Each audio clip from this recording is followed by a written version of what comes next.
Cheers vinyl community, what's going on? It's LJ, and I wanted to make a video tonight to show a couple of interesting things that I found today and maybe get some opinion from the vinyl community, from anyone that might know, and also share a totally cool package that, wow, that was Valley Girl, totally cool package that showed up on my doorstep today from another VC member. And haven't opened it yet, so want to open it together. First, on the stuff that turned up today that I thought was pretty cool, this was a thrift store find. I'm sure people are familiar with this. Elton John's Captain Fantastic and the Brown Dirt Cowboy. Not really a legendary find. Some seriously cool artwork, but not a legendary find. Anybody that isn't familiar with this and kind of digs the whole theatrical Meatloaf Bat Out of Hell kind of thing should check it out. Definitely one of Elton's better albums, if not his best. But also pretty cool. It's got some really neat labels for the time. You're talking 1975. But what this had that mine didn't, and I'm sure some that have this know where I'm going, is it had the lyric book. And this is really neat. It just goes to show, you know, the level of care that used to go into vinyl pressings, and kind of just furthers the whole argument. Why vinyl? Why not CDs? Let's see a CD do this. You know what I mean? And the artwork is so cool. So mine did not have that. The scraps book, which is just a scrapbook full of shots and all sorts of stuff from that period and earlier, which was super neat. And it also came with the poster, which mine does not have. So essentially what you're hearing is that LJ had a bare bones release of Captain Fantastic and the Brown Dirt Cowboy that was missing all the shit that was supposed to be in it. Not anymore. So mine is in just a touch better shape than this one. My jacket's in much better shape, but they're exactly the same pressing. So I'm just gonna go ahead, swap things out, and enjoy a fully complete pressing. Very cool. I'd love to hear some people's opinion that's familiar with this album. Excepting Someone Saved My Life Tonight, and that even actually kind of works in the context of this. Very cool stuff. What's playing in the background? Kiss MTV Unplugged.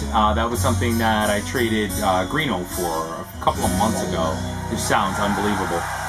Now, the other thing I picked up is Rolling Stones' Exile on Main Street.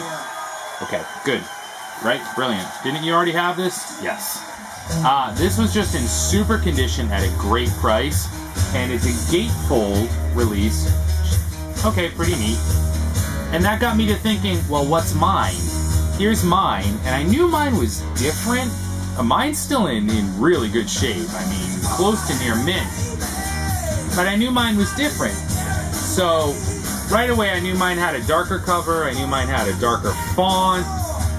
But what I didn't remember what was super different about mine was mine is a unipack, which means the LPs slide in inside the cover. So I kind of started doing a little bit of Googling and trying to see what I could figure out.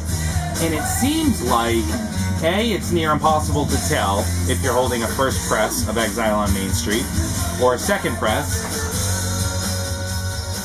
But it seems like this one is either super early or a first. I'm really not sure, so I was wondering, is there any way, other than Googling, please don't copy and paste in the comments from Wikipedia and Google. I've already been there, I've already done it.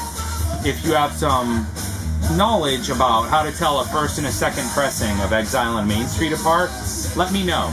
There's some obvious stuff, like on this one, which I believe is a second or a later press. This has the, what's the 1841 Broadway address on the label. No, I'm sorry, 75 Rockefeller Plaza is on this later one. I'm sure people that just heard me say that were cringe and saying, no, that's wrong! And you'd be right, because it was. And on this earlier press, this one is 1841 Broadway. So this one's definitely a super early press. Not sure if it's first. If you know how to tell them apart, let me know, because I'd love to know which is which. Not my favorite Stones record, but I mean one that when it turns up in near mint shape and it's an early press for a great price, I won't let it go. But now that I have two, I won't buy any more. Now, also, when I got home, on my doorstep was this killer package from a killer VC member. Who around here doesn't know Garner? right? And Garner used to run the channel, Mr. Mean Daddy. He's gone out digging with Zach, Zeke Geek in the past. And Garner has a new channel. There's a link down there in the comments. It's Garage Rock Truck Stop. And if there's a number there, I can't remember. But I'll put a link down here. So if you used to be synced up with Garner, get resynced. He started a new channel. And Garner's got some killer garage rock. I learned so much from his videos about stuff that I didn't even know existed. And Garner, he touched base with me, and, you know, he said, do you mind if I send you some stuff? I was like, no, it's fine. And I always like to, you know, be able to reciprocate and send some things along. And I think Garner's gonna, you know, put me to the test with some of the stuff that he's into. It's gonna be difficult, but I'll figure something out, Garner, don't worry. So we have a note that I'll check out in a little bit. A $1 record sale and Hooked. Oh man. Have fun, Garner. Oh, right on top. Okay, so this is the one that he sent me a PM and said, you know, do you want this? And this is a record I have been looking for like 3 years, and it just never turns up. This is Hammersmith. It's just 70s rock. I think this band released 2 LPs. This is from 75, and Late Night Lovin' Man was the hit off of this. I cannot believe I'm even holding this at this point. This kind of pops up on eBay every now and then for like $30, $40. Ridiculous. Come on. I can't believe that it turned up at a $1 record sale. That's just nuts. Garner, thank you so much. I was actually just talking to Greeno and, like, you know, keep your eyes open for this. Starting to, now in that 70s rut, I wanted it so bad. That's awesome. Let's see what else is here. Garner's always one to surprise. Alright, so this is from, I don't want to say Panther, Painter. And I've never heard of this. It's from 73. It's on Elektra. And it definitely has all the hallmarks of some cool 70s rock. And then if Garner says drop the needle on it, you'll dig it. Listen. Very cool. Can't wait to check that out. And wow, there's a lot of stuff here, Garner. Jeez. Widowmaker. Very cool. These guys I have heard of. So this is from 75 on Jet Records. Jet and Polydor. Very cool. So some more 70s rock. This is just great. Love the hairstyle. That guy looks like Robin Trower. It's not Robin Trower, but it looks like Robin Trower. Widowmaker is the nickname shared by a hurricane wind, a jet fighter plane, and a high-powered drill. All responsible for death, destruction, and havoc. This is my kind of album.